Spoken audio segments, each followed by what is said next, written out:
Centre de traitement réhabilité, matériel d'urgence envoyé par l'OMS, frontières sous surveillance face à l'épidémie d'Ebola en RDC. Les autorités sanitaires redoutent désormais une propagation au-delà de l'Ituri. Antoine Joubeau, Véronique Pérez. Des coups de pelle pour lutter contre Ebola. Face à la propagation rapide du virus, ces travailleurs réhabilitent un centre hospitalier. Nous sommes en train d'effectuer les travaux d'étalement du sable et de préparation du terrain pour aider à la prise en charge des personnes malades. Chambres, pharmacie, accès à l'eau et à l'électricité. L'objectif est de créer un espace suffisamment propre pour accueillir sainement ceux touchés par l'épidémie. Des tentes aussi à Bunia, dans l'est du pays. La ville est l'une des plus touchées par l'épidémie et fait partie des 3 sites retenus par le ministre de la Santé congolais pour installer des centres de traitement. Du matériel reçu dimanche apporté par ces avions depuis le Kenya, près de 5 tonnes de fournitures médicales selon l'Organisation mondiale de la santé. Ce qui rend cela extrêmement crucial, c'est qu'il s'agit principalement d'équipements de protection individuelle qui nous aident à faire en sorte que cette infection ne se propage pas, en particulier parmi les soignants en première ligne. L'OMS comptabilise ce mardi plus de 130 morts et 510 cas suspects. Le virus s'est déjà propagé au-delà des frontières de l'Ituri, où se situe l'épicentre de l'épidémie. Et de cette épidémie qui inquiète au-delà de la RDC, on en parle avec le docteur Dona Moupapa Kibadi. Bonsoir. Bonsoir. Vous avez bien connu Ebola pour l'avoir combattu lors de la 2e épidémie du virus à Kikwit en RDC. Quand vous regardez la situation actuelle, voyez-vous des similitudes avec les débuts des précédentes flambées? Oui, il y a des similitudes, surtout par rapport à ces retards de prise en charge de ces malades-là, puisque à l'époque, en fait, il faut savoir que c'est la 17e épidémie au Congo. Donc, quand vous parlez à l'époque, c'était quand?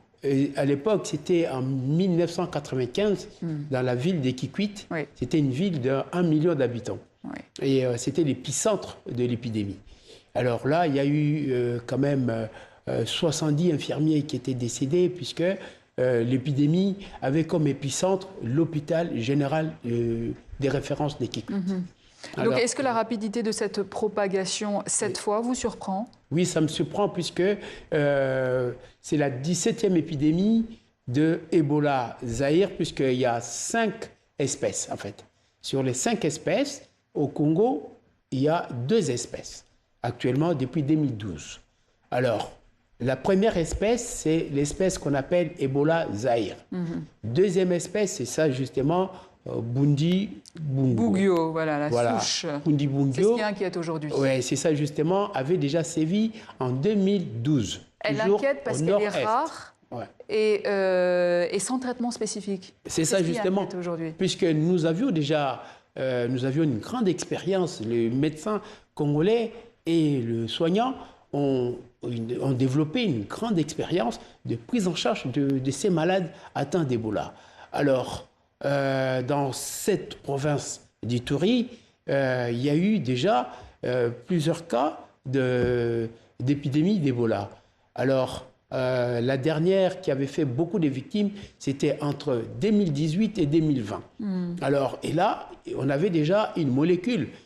C'était l'anticorps monoclonal que nous avions mis en évidence déjà à partir des Kikwit et développé aux États-Unis. Aujourd'hui, docteur, il y a même un vaccin aussi. On est face à un Ebola plus difficile à contenir? Difficile à contenir par rapport à la situation sécuritaire. Ça, il faut les souligner, puisque nous avions mis des équipes sentinelles qui devraient surveiller justement ces signes hémorragiques, signes de ces épidémies, puisque ça devient un peu endémique au Congo, et que nous avions préparé des équipes qui étaient formées, et il y a eu des formateurs et qui ont formé dans chaque zone de santé de spécialistes qui devraient détecter très rapidement tout cas suspect. Alors mais là, on a dépassé déjà 100 malades sans pour autant être prévenus. L'Ouganda a déjà enregistré des cas liés à la RDC. Est-ce que l'on doit désormais craindre une crise sanitaire régionale en Afrique centrale? Bon, c'est l'Afrique centrale, bien sûr, c'est une vaste région. Le Congo, là où sévit, par exemple, ces virus, c'est pratiquement à 2000 km de Kinshasa. Donc, c'est un pays continent. Et alors, il faut craindre, puisque c'est une zone qui est vraiment dans une sécurité permanente avec plusieurs groupes armés. Alors, c'est ça qui rend la lutte contre cette épidémie très difficile. Et surtout, l'épicentre de cette épidémie-là, c'est-à-dire là où ça a commencé, ça s'appelle Mongboalou, et Mongboalou est vraiment difficile d'accès.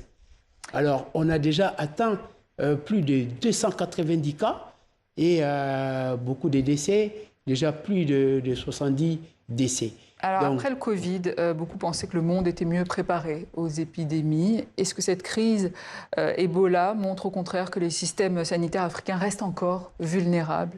Très fragiles, oui, puisque avec des guerres permanentes, puisque ça fait 30 ans que le Congo est en guerre, en fait. Une guerre parfois de faible intensité, de forte intensité, puisqu'il y a, il faut dire, dans cette zone-là, il y a souvent de groupes armés et de terroristes de l'ADF NALU. Et même en 2018-2020, ils ont tué des médecins et même des équipes soignantes. Et ils entraient dans des salles, dans de chambres d'isolement des malades, et ils arrachaient les perfusions, et donc ils ne connaissent pas la gravité et la dangerosité de ces virus. Donc, voilà. Et là, la situation sécuritaire dans l'Est n'arrange pas la situation liée à Ebola. Docteur Dona Moupapa Kibadi, merci à vous.